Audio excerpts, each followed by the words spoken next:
Hello everyone, Madeline here. In this short video, we are still continuing to talk about classroom organization, but we are going to talk about your grade book.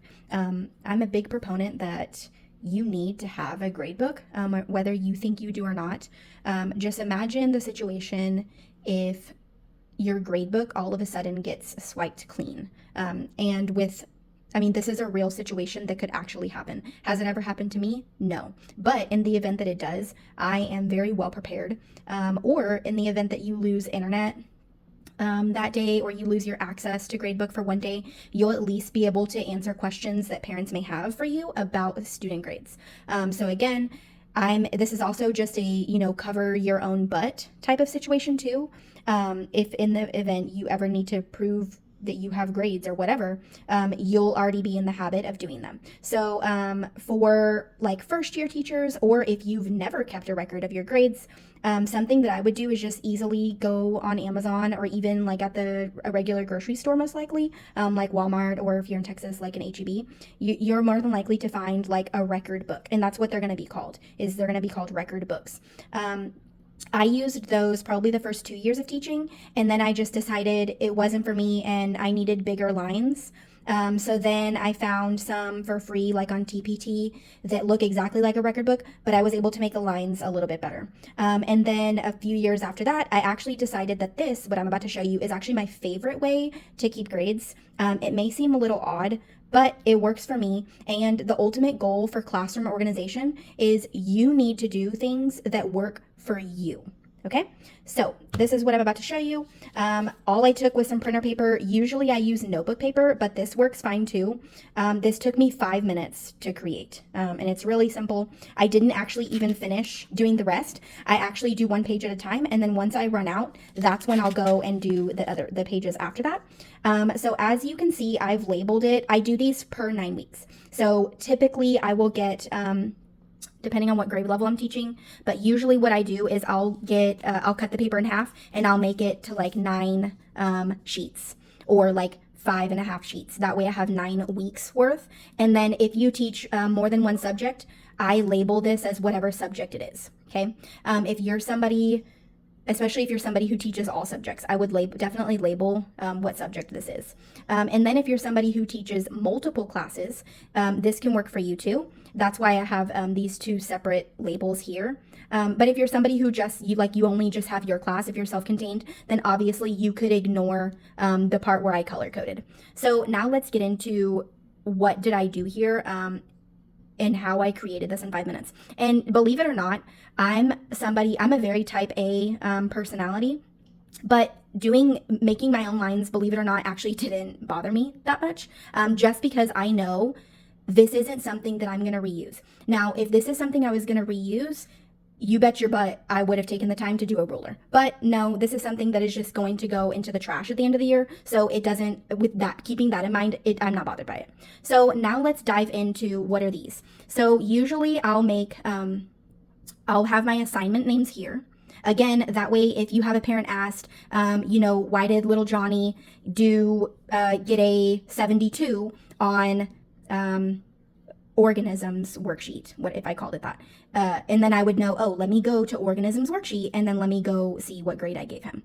Okay, so this is again another reason why you want to have this written down, especially if you have parents who are always asking about their students' grades. You want to have it in front of you, or like written down somewhere in the event that you cannot access your grade book, because quite frankly, if a teacher told me like, oh, I have to go look into my grade book, that would kind of upset me as a parent. But again, maybe I'm a different kind of parent. I don't know. This is just to cover your own butt by doing this anyways. So then now let's get into the grades and why they're color coded and what all these mean. I created my own system. Again, this system works really well for me. You are more than welcome to use the same system. I don't even have a name for it, but it's just a system that I created. And you're more than welcome to use it as well if you find that it works for you.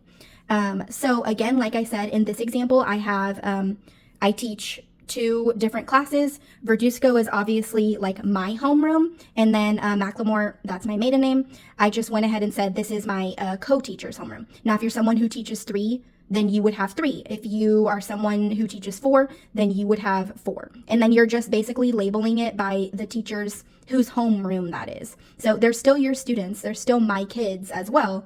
I just have to be able to, whenever I'm in gradebook, whenever I'm fluctuating between whose grades, it would be these homeroom grades and then this homeroom grade.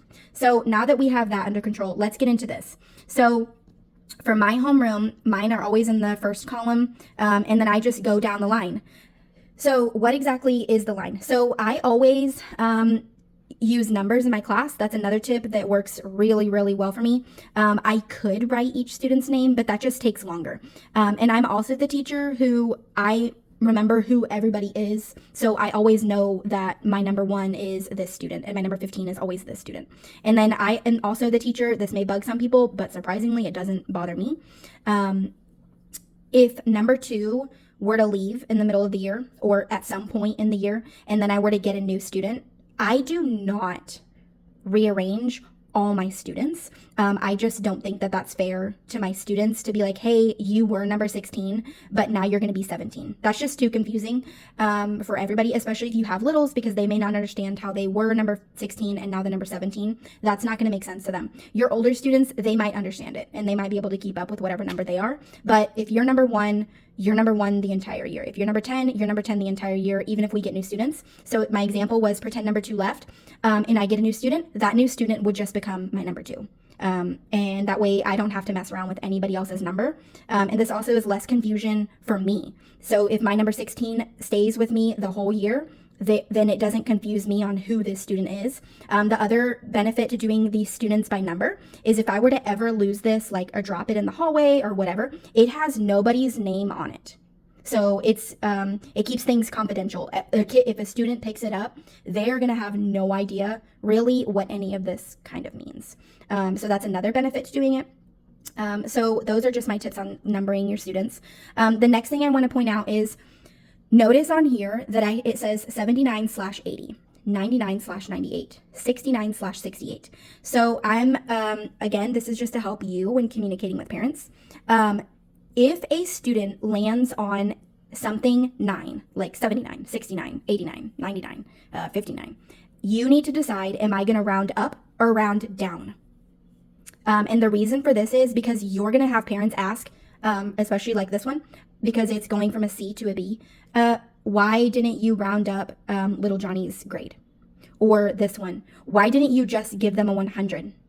So instead I rounded down. And the number that and you can do whatever you want with this, but that way I know in case I have to go recalculate or something and I end up with 79, I'm giving myself a clue as to how I got 80 if whenever I calculate the grade it's 79, and then I have to think, well, why did I get you 80 then in the grade book? This helps me know, oh, I did get 79 and I rounded up, or I did get 69 and I rounded down.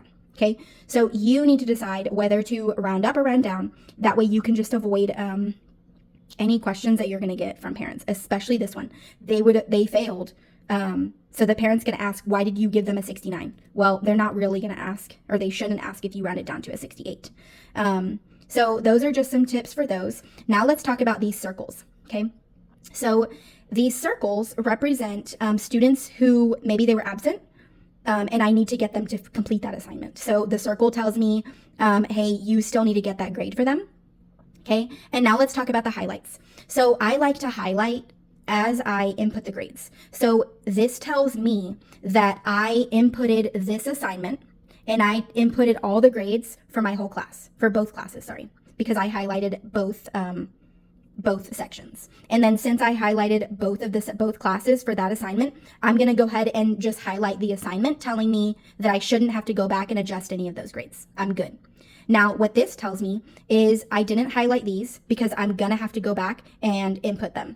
So once I get my student number 6, if they end up with their grade, then what I'm going to do is I'm not going to highlight it until I go put it in. Now, let's pretend I went to gradebook and I put it in. I'm going to go ahead and highlight it, or you can do it to make it flow, however you want to do it. I'm going to go ahead and highlight it now so that I'm telling myself, hey, Madeline, you put that one in the gradebook, like you're good. And then I still know I need this one.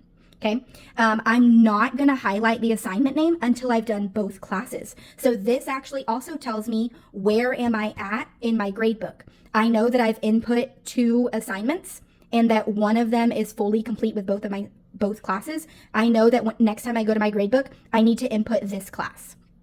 And then once I finally get this students, then I will highlight the assignment. This just helps me keep track of where I am in the grading process. So that is pretty much it. And I just do this for each assignment. So once this is for all my math. So once I start getting science grades, I would make the same chart on here. It is much easier with notebook paper. I just didn't have any at my house at the time, but it's no big deal because I don't mind writing the lines. You can use this system if you want to. I also like this because I can have multiple of these if I wanted to separate them by like having one packet for Verduzco's classroom and another packet for Macklemore's homeroom. I could. You can do this however you want to. This was just something I liked versus buying a record book every year. This is just a little bit of a cheaper option that gives me the size lines that I need. So I hope you found this helpful. And if you have any questions, just please feel free to let me know.